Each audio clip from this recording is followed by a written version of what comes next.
today we are here with Katie Hunter. So before we kind of get going to talk about the work you do, can you just give us a bit of your kind of background, what you used to do, how you ended up in this career, what kind of drove you towards it? Yeah, absolutely. So I've been coaching for around 5 years now. I started in a voluntary role as a performance coach with a London-based charity, and then I ended up doing an ICF accredited diploma in transformative coaching with Animas around 3 years ago. For that, you have to do your 40 coaching hours pretty much straight away, and that's required to qualify. So I've been coaching for around 3 years in that particular style of coaching with anybody from C-suite to nurses to engineers to mothers. There's such a broad range of people that can benefit from coaching, as you know. But I also have a degree in psychology, which I got through the Open University. So that took about 7 years to get because it was part-time alongside a full-time job in events. That's probably my earliest background. But since then, I've also done things with facilitation, which I've seen there's a video on your site about that, which is really great. Design thinking, talking therapies, well-being, all of these human-centric things, disciplines that are concerned with human behavior. That's really where my passion lies, particularly in terms of our experiences at work.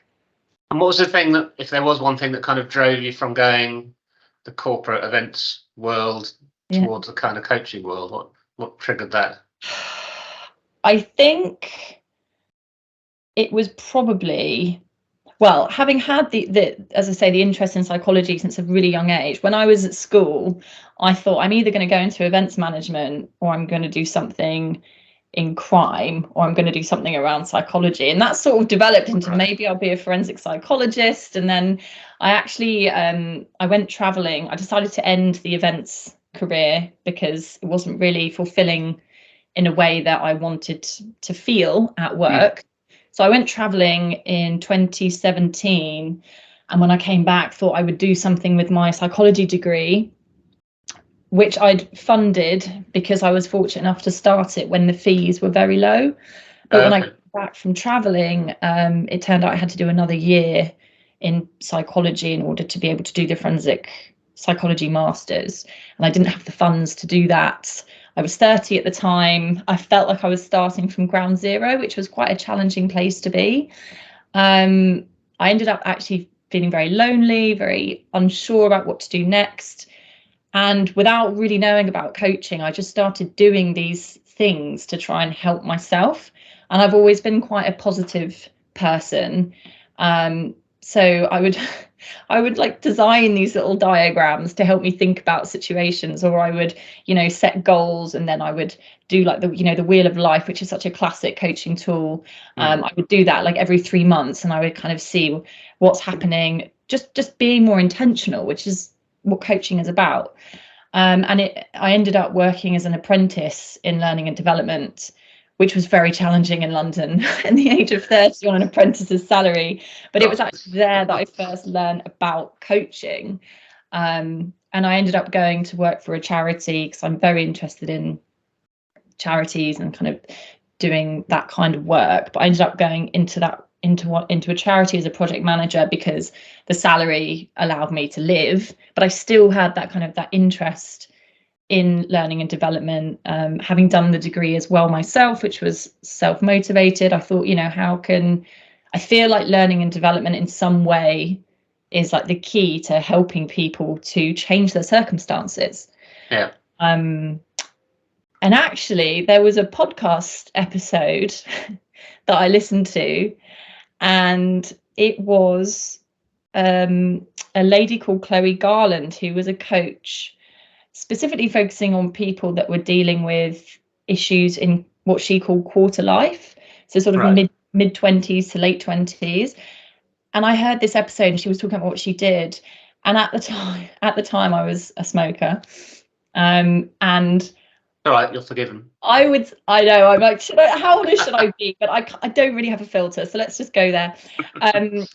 I was so excited by something that she was saying something within this podcast that by the end of it, I'd smoked 3 cigarettes and I was just sort of jumping around in like this nervous excitement. I thought, I need to look at what this is. She was trained by Animas, and it just went from there. I looked into her qualifications. I spoke to her. I attended the introduction course there. And I just thought, this links everything that I'm interested in with my kind of feeling that we all have the innate resources within us to help us move forward and identify what it is that we want. And everything just kind of made sense from there, really. And so when COVID hit, like most people, I thought, how can I use this extra time to think about where I'm going with my life? And I retrained and finally left my full-time job December last year, although I was doing it part-time to coach on the side for about a year. And was that quite scary, the kind of giving up salary and going out into the wild, as it were? It was. I underestimated the challenge of it. Right. And I think I probably made it off my own back, because I also got married this year. And so I got married in June, and I thought, oh, it's fine. I've done events. I know how to plan a wedding. It's not a problem. Trying to plan a wedding and set up a business at the same time is not something I would recommend. No. It's been lovely to just be able to like focus on the direction of the business. You know, I've been coaching throughout, but setting up a business and actually being a coach are two very different things, and something that I'm still kind of feeling my way into. You know, is running a business right for me, or is being a coach within a business the right thing for me? Right. And at the moment, I think I'm on the right track, but I'm open to being wrong. So, yeah, no, well, fair enough. Yeah. So you kind of on your website it says you are an integrative coach. Yes. So if I was a client coming to you who had no idea what that meant, how would you explain that to me? Yeah. So I'm really glad actually that we're having this conversation and that you reached out to ask me about it, because I've battled a lot with whether or not to even use the title integrative coach. And when I'm working within companies, I actually call myself a workplace coach and facilitator. Right. But, you know, when you're working with private clients, that doesn't really apply so much as a term. So integrative coach is really just another way of saying that I have multiple styles of coaching, and I will use the style that's most applicable to the client. Okay. So as an example, you know, performance coaching, that's where I started out. That's very much goal orientated. When you're looking at the transformative coaching, which is what I trained in, that's really looking at the client's deeper held values, beliefs, how we can bring light to those and give them the chance to change the meaning they're applying to situations, and then their emotions and behaviors. So it's deeper work. There's also narrative coaching, you know, thickening that story and trying to help clients get unstuck. And also something that I wasn't seeing, which came from my experience working for the design charity, was design thinking. Okay. Which, in my opinion, has got a lot of parallels with coaching. So with a good, like a coaching mindset. Essentially, so if anybody wants to know a bit more about this, there's a great book out there called by Bill Burnett, called Designing Your Life, Bill Burnett and Dave Evans. Okay. But it's essentially, a design thinking requires mainly to have a curious mindset, to be open to ideas, and to be motivated to explore them. You know, it looks at reframing to get unstuck. They say that, you know, you need to have a bias to action. So that's reflecting that forward momentum that we know in coaching is so important. You're looking for coherence between what motivates a person and what they're actually doing in the world. And I thought, how can I, you know, I'm really passionate about this too. And I love the creativity that it can lend itself. For example, I had a client that was looking to change careers, and she just felt so stuck, and she didn't really know how to use her imagination, how to really tap into that.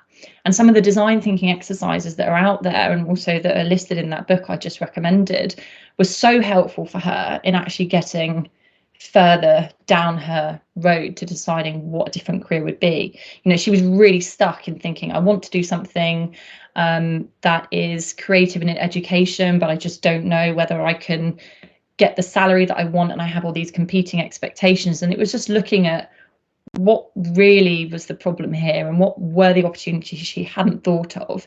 And for somebody like Nicola, who's very creative, doing these exercises together really helped her thinking. And how can I say in my title as a coach that I'm doing that? So an integrative coach for me is somebody that takes a range of styles, applies them in the right way when needed. And even as a workplace coach, I'm talking to corporations. I say, I have an integrative coaching approach. I use different styles depending on what's needed, because sometimes you're there to do deep transformative work with a CEO, but sometimes you're there really because somebody just wants to troubleshoot something. And so in the time available, that might not be the right approach. Does that make sense? Yeah, no, absolutely. I mean, I think this is one of the reasons why we wanted to do these videos, is I think there is a big crossover, not just between coaching and counselling and therapy, but all the different little niches within it. And I think people do get a bit confused and a bit unsure as to what kind of help they need and who they should be getting that help from. So it's quite nice to get these things a bit more clarified. But if you were to choose one of those kind of paths, those coaching paths to go down, would there be one that you kind of prefer, as it were? Or I do think that transformative coaching for me can give people that real awareness and change that can be carried forward into their life in so many ways. So if somebody had a gun to my head and said you have to choose one, I would say I default to that naturally. And that's what I received my diploma in as well. So probably that. But it's funny because actually most people, when I say I'm a coach, if I don't define what kind of coach I am, I just say I'm a coach, which I was doing for a while. They say, oh, a life coach. And I think in the general understanding at the moment, people know what a life coach is. They think they know. They think they know. I personally have a bit of an odd relationship to the term life coach. It's not my favorite word. But I think even transformative coach, I'm seeing that term a lot more, maybe because of these diplomas, like the Animas diploma, but I still think people don't quite understand it. So I thought, well, and I could be wrong there, but I thought if transformative coaching is going to be slightly confusing to people anyway, and I want to use these other styles, why not just go with integrative coaching? People are going to know what it is. They're going to ask me. It's my role to promote what it is and talk about it, as I'm doing with you today, and as I'll be doing more on things like LinkedIn and at events, because there's just so many names that are popping up. And actually that's great, like the efficiency coach that you spoke to the other day. I mean, that's so clear, what she's about, and that can actually be very helpful for people that want a very specific thing. But often with integrative, the clients that I have, they don't, the range of things that they want and need is quite broad. And I'm not at a point yet where I want to niche, in the sense of I'm directing my focus towards organizations, because I think that's where the consistency is with the work. And I think that there's a great need there for helping people with different coaching interventions that can be applied. I do think there needs to be more kind of knowledge got out there somehow, because I still think there are people, when you say life coach, they think, does that mean you're going to come in and sort my wardrobe out, or tell me what to do with my life, or or I think there's a bit of a bad rap personally as well around the term. Just recently there was an article in the Times about Captain Tom's daughter, and like the title of the article was, oh, she's a life coach, in inverted commas. And I just seeing these sort of almost a bit of derision around the term and around the work. And also a lot of, as we know, it's not a regulated industry. You're relying on people to do the work and to train properly.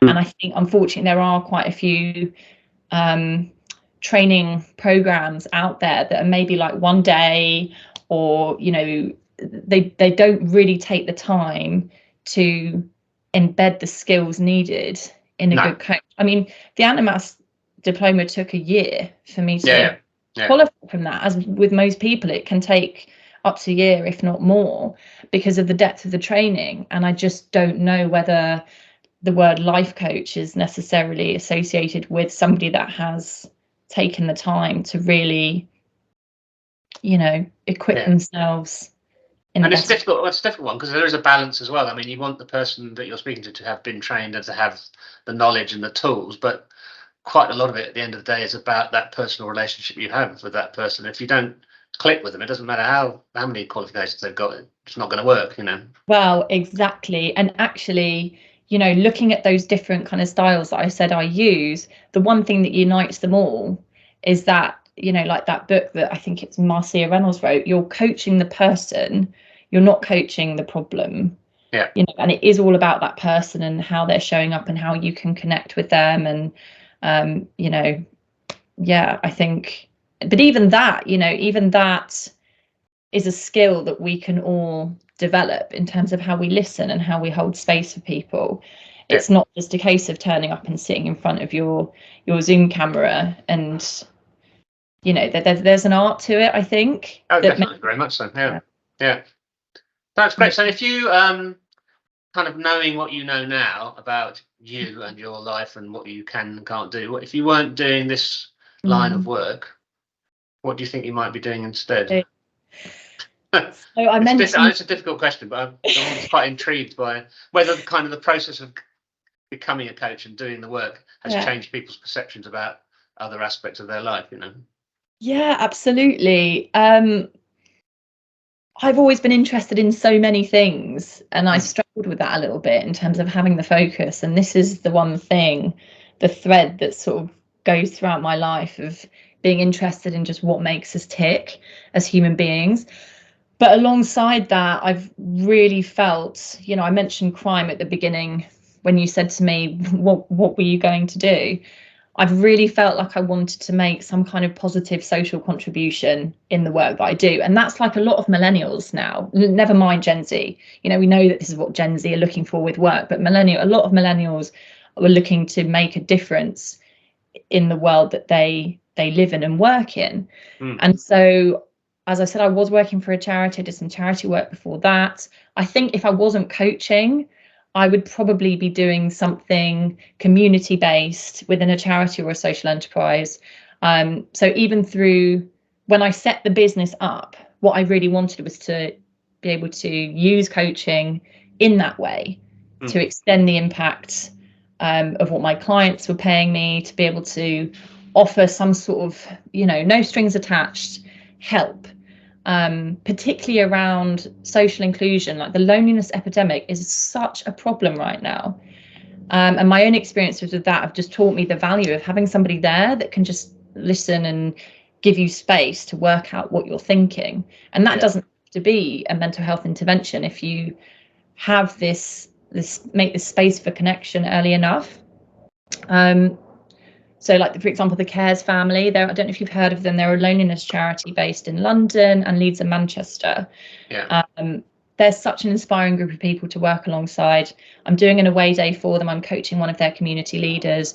But when I join their meetings, they're so passionate about what they're doing. They're really making a difference on the ground to bring communities together to fight against the disconnection that is so prevalent now in our workspaces, in our communities, just in our lives. And we won't get into why that is because it's such a huge topic. Yeah, exactly. What is clear is that there is such a need for people to be brought back together.